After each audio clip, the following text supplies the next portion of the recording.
یک ماه اخیر ساکنان از بیماری شکایت دارند که طبابتش مشکل است.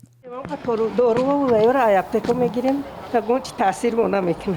اوی بینی نداری، مثل اخسا داری، اخسا سرشان به قوتی به مداری، مثل ازوی بدن در میکنه. ترس مردم از آن است که شاید به بیماری کووید 19 گرفتار شدند. یک تنه بیرچم شد و از وین گذارم، سری کلونیم شد، تیز میشوند. مثلا میره با تو یا در کاپل میگیرن یا گون اوکل نگیرن و این نمیشه. پیشش خیلی نبود. تمپراتور کردیم، داولینیم بالانشی، فامی سلفامی زدیم. داروخانه های پایتخت این شب و روز سرادم است.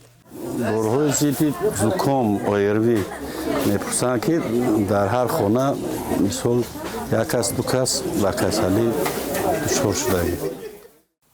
طبیبان این بیماری را آمیخته ویروس زکام و کووید 19 میگویند که باعث وزنین تر پشت سر کردن آن شده است. وقتی که ما هممون کووید گذراندیم یا همین ویروس به جامعه وارد شد، خواهد نخواهد و در هوا در آدما جا میگیرد، لیکن قوتش پست می شود. لیکن هر باری که زکام می شود آدم میتواند تاثیر همون ویروس را مشاهده کنیم و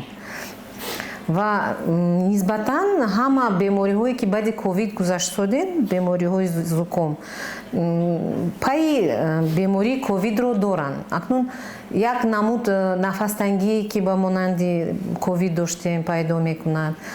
در وزارت تندرستی تاجیکستان آشکار شدن گرفتاری با کووید 19 را رد کردند. تحقیقات ما نشان داده ایستاده است که زیاده از 60% نمونه هایی که برای بیماری های شدید راههای نفس به آزمایشگاه رفرنسی آورده می شود تصدیق نمود که این گردش ویروس است، نه یگان صورت دیگر.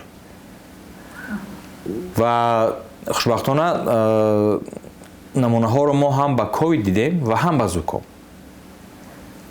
چون انتظار بودیم که این سوال به میان می آید و همین طریق باز هم معین کرده شد که تنها زکام است. مسئولین وزارت تندرستی میگویند زکام میتواند تا آخر ماه اپریل سال آینده دوام کند و ساکنان میخواهند که چاره‌های بهداشتی را رعایت نمایند. مقامات تاجیکستان میگویند از ماه مارس تاکنون یگان مورد گرفتاری به کووید 19 را ثبت نکردند، ولی بعضی کاربران شبکه‌های اجتماعی از احتمال برگشتن کرونا ویروس صحبت میکنند.